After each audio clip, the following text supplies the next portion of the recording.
am committed to making sure that our in-person classrooms are safe. Seattle Public Schools veteran Dr. Brent Jones has stepped in to lead the district as it wraps up a tumultuous school year. We saw no accountability. Welcome back. 2021 saw the departure of Superintendent Denise Juneau and Board Director Eden Mack in what some call a dysfunctional district. I think that there's an unfortunate level of mistrust. And the pandemic has made the situation even more challenging. Good. Will changes in leadership help get the state's largest district back on track?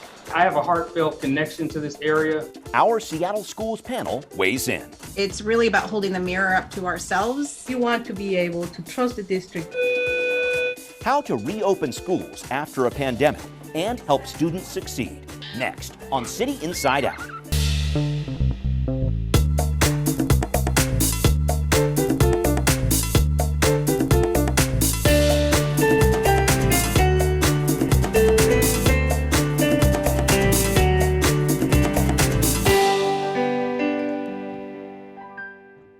Welcome to this edition of City Inside Out. I'm your host, Brian Callanan. Seattle Public Schools are planning to offer in-person learning for all their students this fall.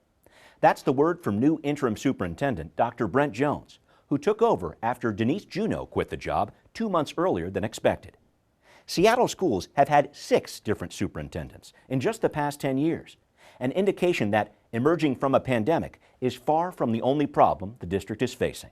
This week, it's study time, as we learn about the short and long-term challenges of getting Seattle schools back on track. So today we are here to announce a full-time, in-person learning experience in the fall. Dr. Brent Jones, the new superintendent of Seattle schools, is pledging to have all district students back in classrooms in roughly 4 months, what some might consider a heroic feat. Welcome back, Seattle Super Readers. But Seattle has had plenty of would-be heroes try to lead its district of 54,000 students over the years. There are so many uncertainties and unknowns. Denise Juneau was the 5th superintendent for Seattle Public Schools in the past 10 years. She decided not to renew her contract after growing friction over the district's handling of the COVID pandemic. Then she left 2 months earlier than planned. We needed to stand up and say it was time for a change. Carolyn Riley-Payne, president of the Seattle-King County chapter of the NAACP, was one of several people calling for Juneau to step down. We saw no accountability. Riley-Payne says under Juneau, the district had transparency and communication problems and did not have a clear COVID recovery plan. Plus, there were larger systemic issues too. We had Black and brown kids being disciplined disproportionately. When we tried to talk about that, we saw no difference in no change. Riley-Payne says Seattle Public Schools have had decades of problems with discipline, achievement gaps for students of color, and bullying, all pointing to a glaring lack of leadership.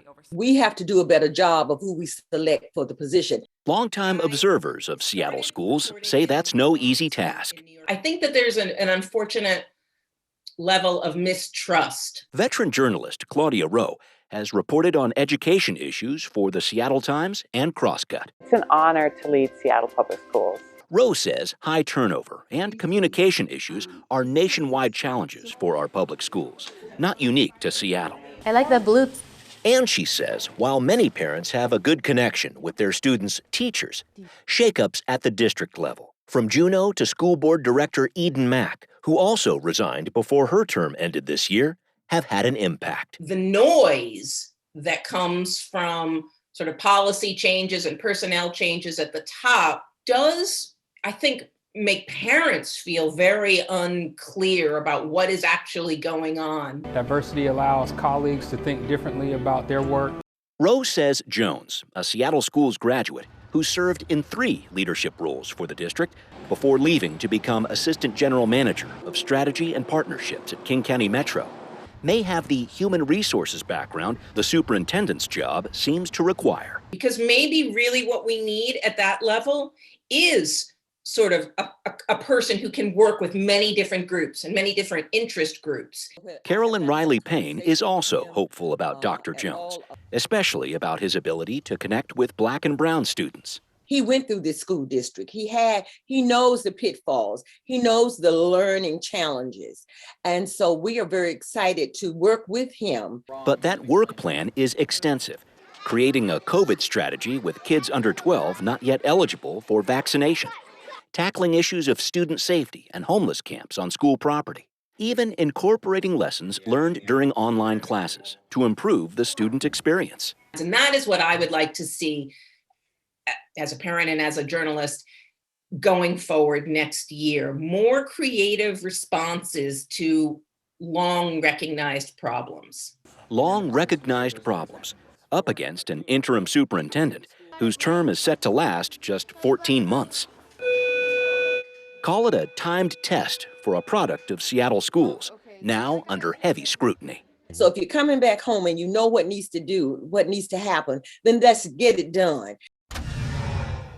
And joining us to discuss Seattle schools, we have with us the interim superintendent of Seattle Public Schools, Dr. Brent Jones. Also, Manuela Slye. She is president of the Seattle Council PTSA. And finally, Chandra Hampson, president of the Seattle School Board.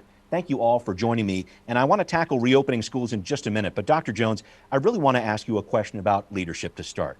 As you are well aware, you are the 6th superintendent Seattle schools have had in just the past 10 years. So as it stands right now, you got 1 year to make a difference here, try to restore some stability to the district. How are you approaching that? Where do you start? Well, thank you, Brian. One is I'm from this area. I grew up in this area, have my finger on the pulse of the needs and the wants, wishes, desires, fears, and concerns of the community. I'm also a parent in the district, and I'm the son of a teacher in the district. So I have a heartfelt connection to this area. I grew up in this area, and I'm pretty familiar, again, with the where we need to go. And a couple of places where I think we need to go is focus on responsiveness. Responsiveness for families, responsiveness for students, responsiveness for schools, and really get into a posture that we have strong follow-up, relevant and meaningful follow-up to our concerns of our students and families. And the other piece that we really need to focus on is about wellness. And so our community, as many communities across the country, has gone through a lot in this year of COVID and racial reckoning. And so really focusing on responsiveness and wellness is where I want to spend my time. And so me being from this area, it's important.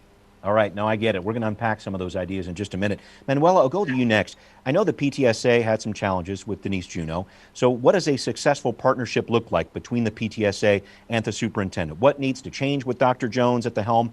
What are your thoughts about this? Well, the change has already started to happen. We have a close collaboration with Dr. Jones as well as President Hampson. So we're working in unity. We're working together. Our council is here ready to support and develop that partnership.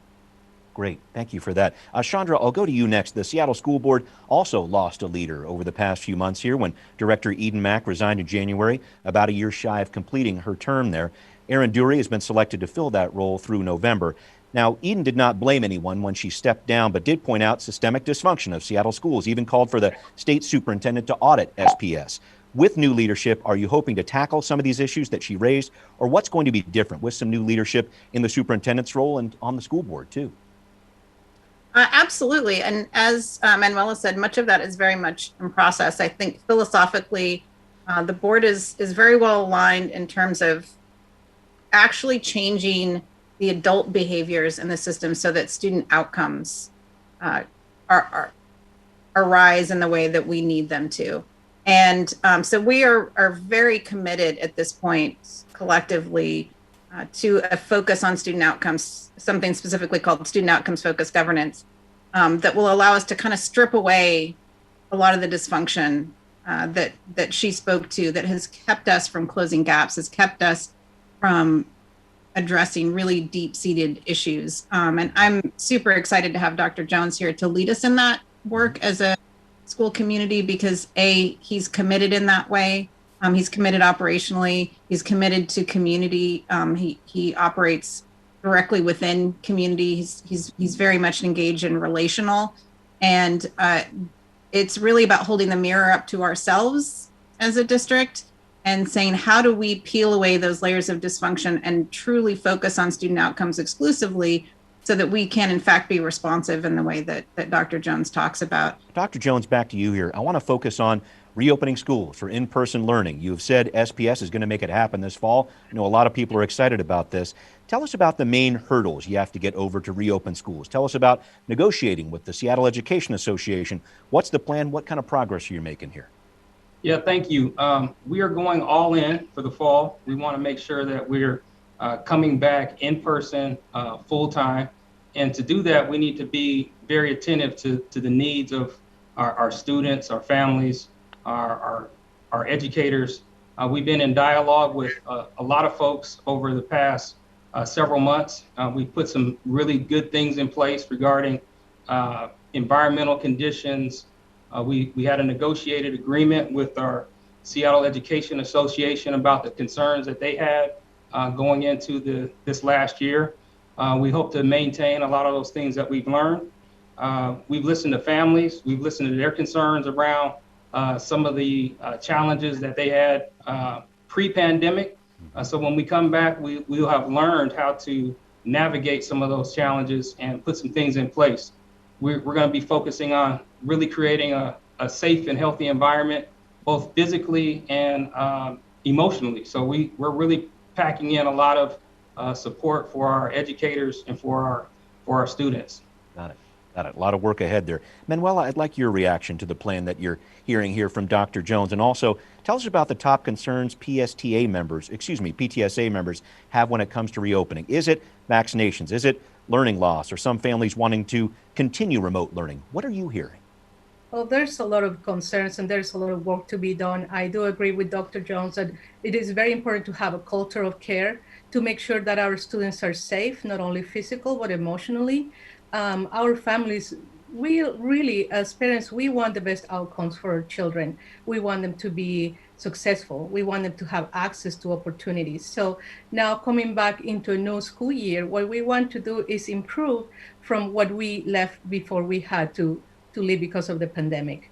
There were many issues with racism in our schools, issues with abuse. We want to be able to trust the district and trust our school board to respond to those issues in a timely and an appropriate manner. So in terms of education, again, we want our children to be educated. We want them to have access across the school district. All our students, further from educational justice, students of color, students with disabilities. I am a parent of a child with learning disabilities. I want him to be able to access education as well. So it takes collaboration. We believe as parents that, the trust in the district and in the school board is very important. And here we are, we want to start over, start fresh, and move ahead. Got it. Thank you for that. Chandra, I want to touch on one of these issues one more time when it comes to reopening after the pandemic here. I know you're really concerned about one of them here, how our schools will work with social distancing guidelines that the state's been talking about over the past couple months here. If you could touch on that issue and maybe some others you might be thinking about when it comes to some of these hurdles you have to overcome to open public schools. The state has given us a pretty muddy guideline. I'll just be frank about that, with the 3 to 6 feet as is possible. Right? And for Seattle Public Schools, that possibility, it really varies from building to building. I definitely stand with Dr. Jones in terms of our commitment to be at 100% in the fall, and have always felt that that was the direction that we needed to head. One thing that we try to emphasize and need to continue to emphasize is that nobody in Seattle Public Schools is an epidemiologist. We are in the business of educating students. And so we're not public health experts. We don't make those decisions. We're not here to challenge the CDC. We're not here to challenge the Department of Health. And so we have to take those guidelines and then do the best that we can with those. We're also not in a position to rent extra space, as was suggested at one point by some folks down in Olympia. So we will make it work and hope that the state continues to update its guidelines in ways that are supportive of us getting back to 100% 5 days a week, which I believe can accomplish within those the guidelines, with particular emphasis on when possible. Got it. Got it. Thank you for that. Dr. Jones, I want to head back to you and touch on some of these longer-term issues that Manuela was bringing up here in the district.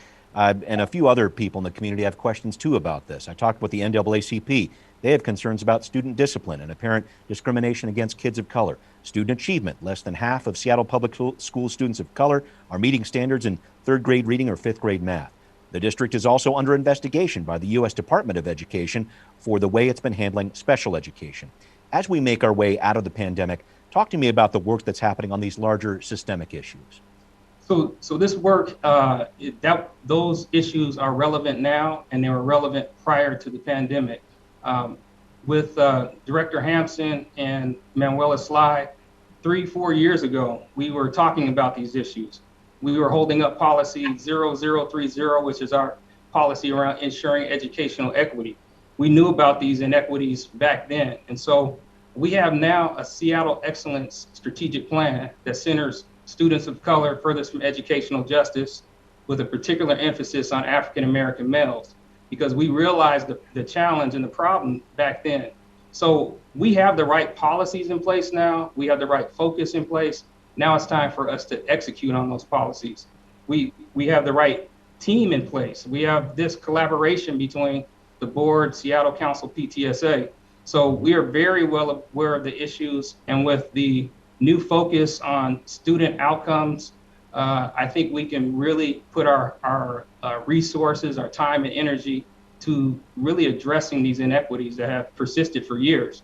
But I think this is the first time in probably a long time, maybe even in history, that we've named the issue, and we have guidance and direction from our board and from our community on the things that we need to be addressing. Thank you. Yeah, Manuela, let me dive into this a little bit further with you, because as Dr. Jones mentioned, the PTSA has had concerns about discipline discrimination in the district for many years. I know there was an example back in 2019, a black special needs second grader locked in a fenced off area at View Ridge Elementary. The district now facing a lawsuit over that. I guess I want to ask you the question, where do you want to see progress? How can the district restore trust with families, with the community on these larger systemic issues?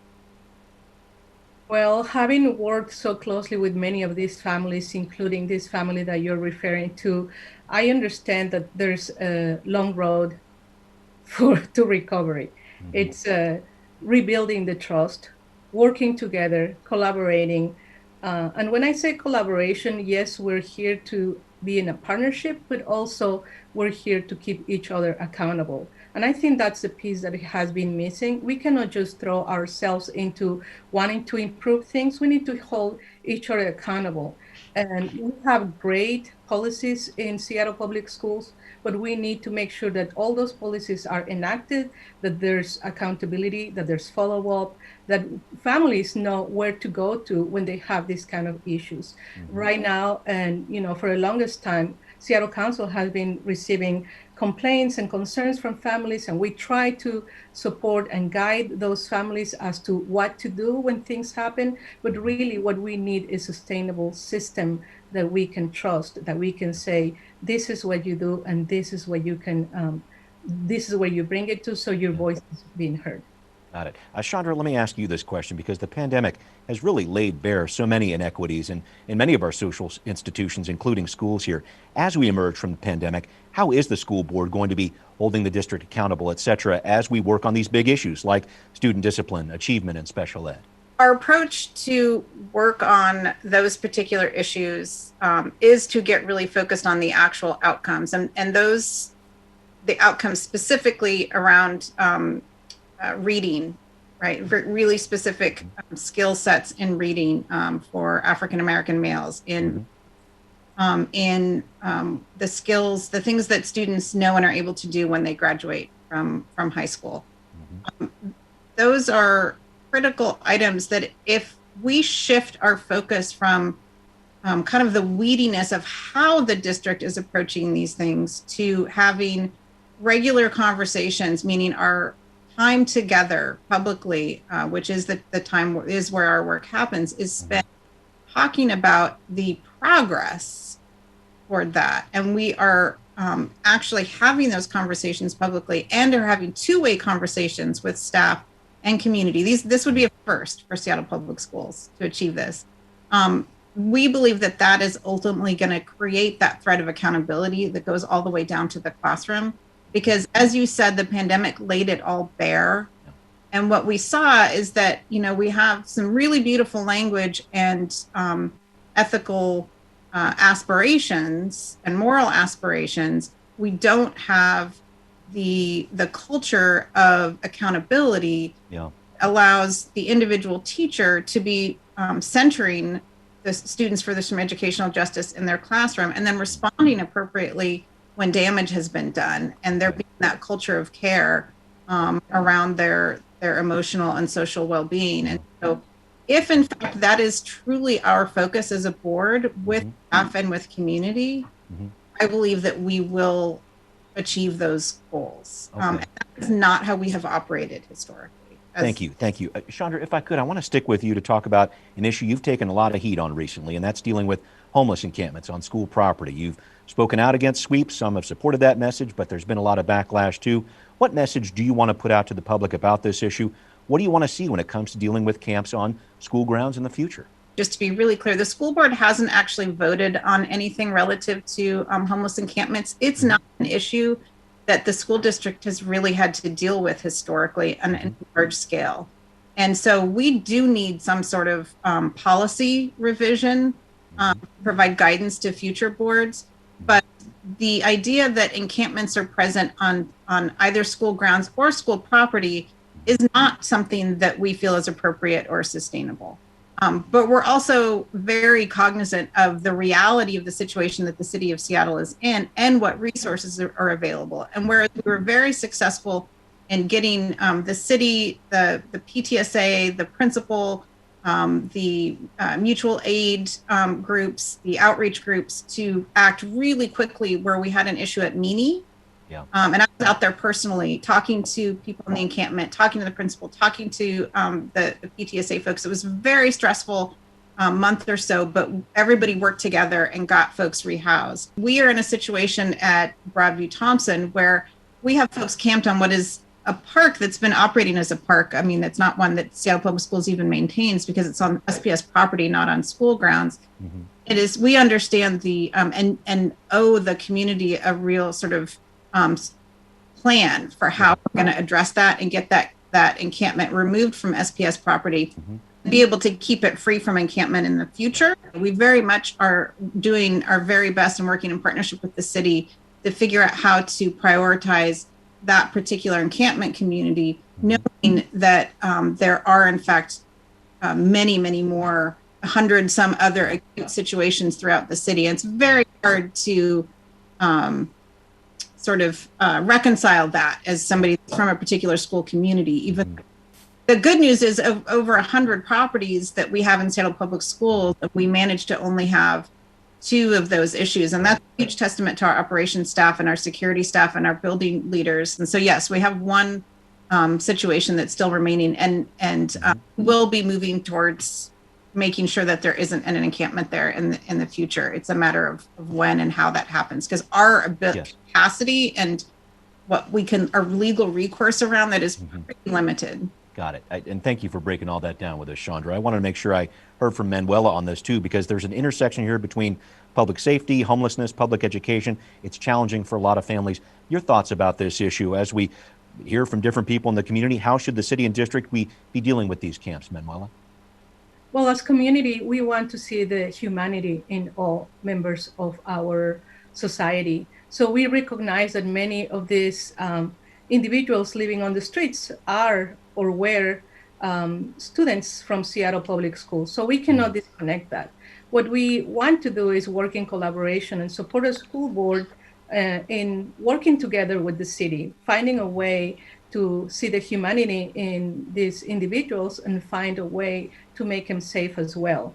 So I have been able to connect with the PTAs of both schools, in this case, Meany and Broadview Thompson, and also support and elevate their voices with the school board of their area. In the case of Broadway Thompson is Director Rankin, that we've been having conversations, and also, you know, just bringing this issue that is very important and very real to their attention as well.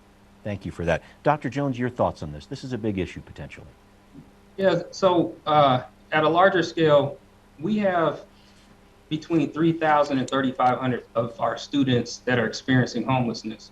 And so some of our students are maybe in some of those situations, but we are still obligated to find ways to serve them, to support them. And so we are working in partnership with as many people as we can to try to reconcile these situations. I want to be clear that the city has been a great partner for us in trying to reconcile these issues, but it's something that's ongoing. But we also have to recognize that these are some of our students and some of our families. And so we want to have the most humane way that we address the issues and embrace them as much as we can. But we also are rest assured that we have provided security measures. So in case there's some issues, and we've done a lot to mitigate so that people have a feeling of safety and comfort, but we're still working the issue. Got it. Thank you very much. I only have time for a 30-second answer, which I know is never enough, but I wanted to ask Dr. Jones, I'll start with you. Final question about lessons learned from the pandemic. Are we going to stick around with online school in some form? Is there a bigger focus on public health at schools? Lessons learned and maybe some of the lessons that might stick around after the pandemic, if I could. One thing that we've confirmed that we still are really great in terms of delivering instruction. Now we have some new learning around how do we provide that from a virtual perspective. Our educators have been fantastic and they've been responsive. So I just think it's a good thing that we've had to learn through this, but we're taking the good pieces and applying them forward. So all looks promising for a fall return. We'll have some new tools. Sounds good. Chandra, I got 30 seconds if you could, looking forward here, lessons learned after the pandemic. I'll just I'm looking forward to the ways we can capitalize on our learnings in how to teach remotely and what that means for expanding how our curricular reach and opportunities, but also that we have learned a lot about what we need to do relative to grading. And we've got a huge area of improvement in that, and having that be laid so clear in this is a gift, because we now know that is a huge priority that will help us benefit our students. And then finally, just an immense appreciation for teachers. Absolutely. Manuela, some final thoughts, 30 seconds, please. Yes, lessons learned. We need to be kind to each other. We need to give grace to others and to ourselves, to our children. I have 3 teenagers, and I can tell you the struggle is real. The mental health are very important to be addressed. And, just looking towards a new school year with new leadership, standing behind Dr. Jones and our school board and working together towards giving these children the best outcomes that we can. Great. Thank you all for this, and we will be right back. What are people saying on social media about the homeless camps on Seattle public school properties? One writes, "The Seattle leadership won't act until a child is severely hurt or killed. This is negligence of the highest degree. If they want to promote homeless camps, move it, but don't put young children at risk." Another writes, 10% of Seattle public school students are homeless. Don't be too rigid in your ideology. We need to do better. We'd like to know what you think. Send us an email at contact@seattlechannel.org or find us on Facebook, Twitter, and Instagram. Well, we have come to the end of another season of City Inside Out. We'll be taking a break, and we look forward to bringing you more in-depth public affairs coverage this fall. I'm Brian Callanan. Thanks to a great crew here at the Seattle Channel. Have a great summer, everyone, and thanks for watching.